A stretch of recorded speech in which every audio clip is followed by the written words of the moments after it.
12 Cree XHP70 LEDs, a heavy orange peel reflector, 6 lantern-style side light LEDs, fully integrated rechargeable battery pack, 53,000 lumen output,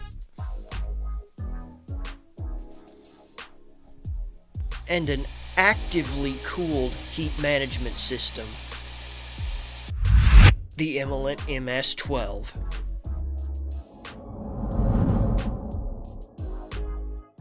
Okay, now if you remember, this is the spot where just a few days ago we shot the beam shots for my 16,000 lumen version of the BLF GT. If you don't remember that, it's probably because you're not subscribed. So do that. Well, that way you won't miss stuff. Now this, closer, is my son Jordan. He's got a great job now in his own place, but in spite of that, he still comes down here to see his dad as often as possible. Now that's a good boy. He's gonna be helping me tonight. Okay, buddy, first give me the 16,000 lumen BLF GT. Whoa, that's really bright. Yeah, gets the whole wall. I'm impressed. Okay, now give me the 53,000 lumen Imalent MS121. Wow. Dude, turn it off to the left there some. This is the first time I've seen it out here too, dude. Go back out to shine out to the building again. Look at the range on it.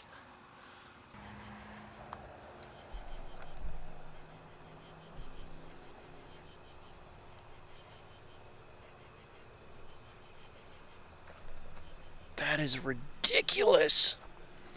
It's like broad daylight right there.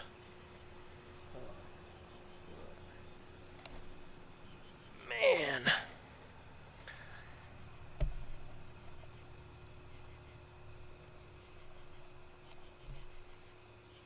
Even clear out on the other side of that building, we've got light. Okay, I just got this in the mail. Imalent sent it to me for review, so shout out to them. Super thanks for that. Let's jump in and take a look at this massive beast.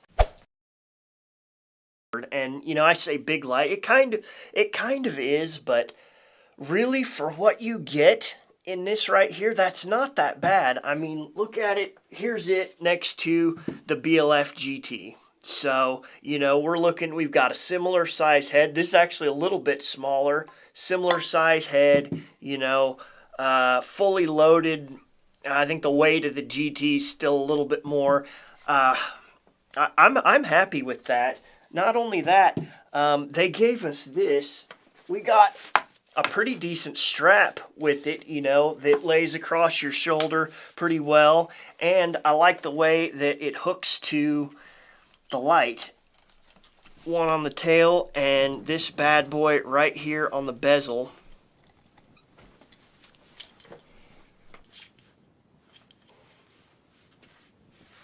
Now it is just slightly larger than its predecessor, the DX80. You know, it's okay, it's quite a bit bigger, but I think the trade-off is totally worth it to get that extra power and our cooling system. Looking inside here at this beast, it will automatically come on when it's needed. It is programmed to do that, but we can also just turn it on when we want.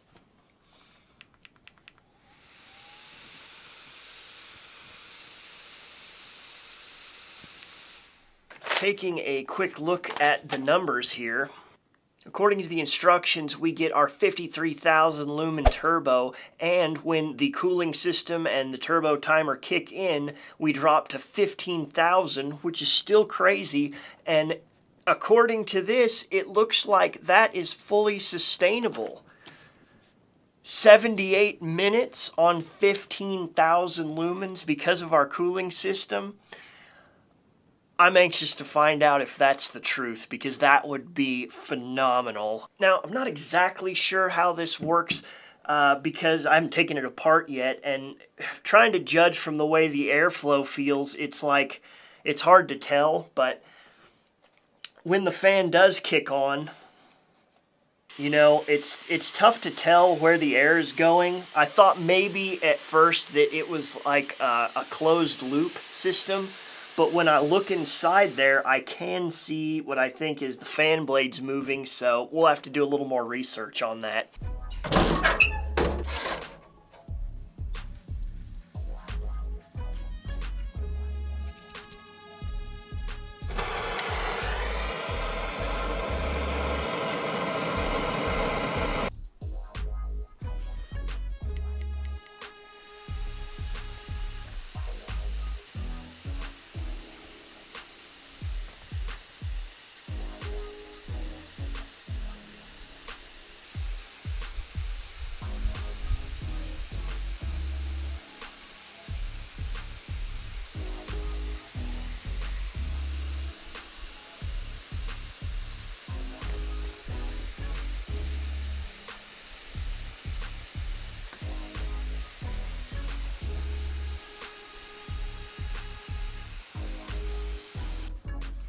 Okay, well, that was not overly helpful, but I do have another idea. Okay, new plan.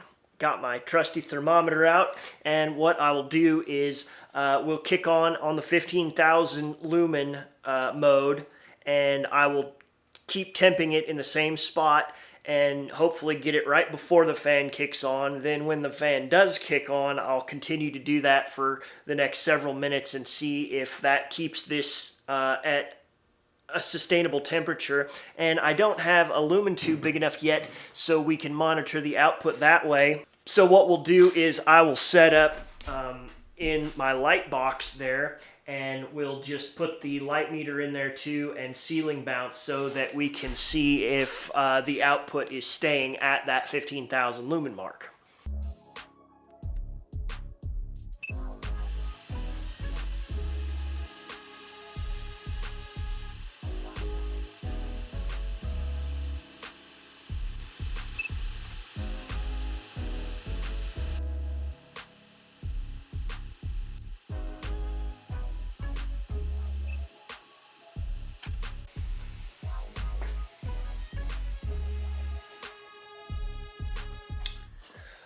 Okay, we are now out past the 20-minute mark on our test, and I'm pretty impressed. You know, 20 minutes is a long time for a light like that, and even though we never saw temperatures go down from the fan, I think that it did have an impact on the temperature, and we also never saw some fast fall turbo timer crash. I can still grab this. It is hot. I'm not gonna lie. You know, I would not want to be having to hold that. Like, it's comfortable down at the tail. Up here at the very top, I fished around in here, and about the hottest place I can find is 161. Okay, now assuming we did have exactly 15,000 lumens at turn on, that means at the 20-minute mark we still had 11,663 lumens left going. That active cooling system, I feel like it is helping. I think it's not monumental, okay? It's not like wow cooling, but I definitely think it helps, and I'm jazzed. It's a step in the right direction. A quick run through the modes. Click for on. That's actually our load, 300 lumens or so.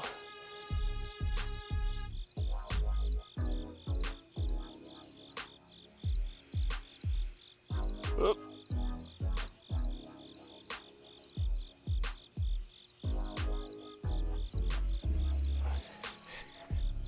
MS121 versus the moon. Take that, moon! Yeah!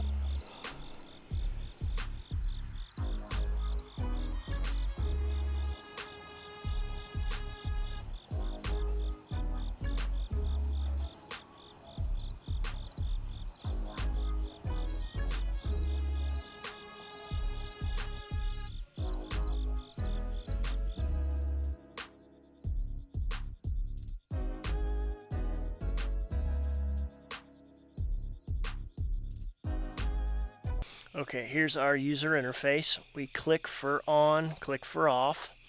From on, if we press and hold, we cycle through the regular modes, starting at a 300 lumen low and going all the way through to a 30,000 lumen high. Double click for turbo. We can double click again and also get strobe. From the off position, we can press and hold and it will turn the side LEDs on. Further clicks will adjust the brightness up and down on those. Let's compare to some industry super heavyweights. The Ace Beam K65. That's the D-domed XHP 70 LED in that, 6,500 lumens. Great thrower. Now Imalent MS121.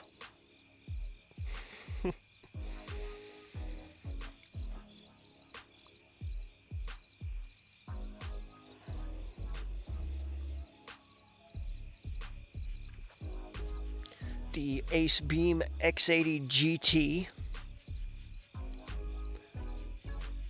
That is the 32,500 lumen. Super bright. Not a lot of range, not seeing a lot in the back there, but very bright. Now the Imalent MS121. Just wall-to-wall coverage there. This thing has got some range on it. The 100-watt halogen headlights on my truck on high beam. Now Imalent MS121.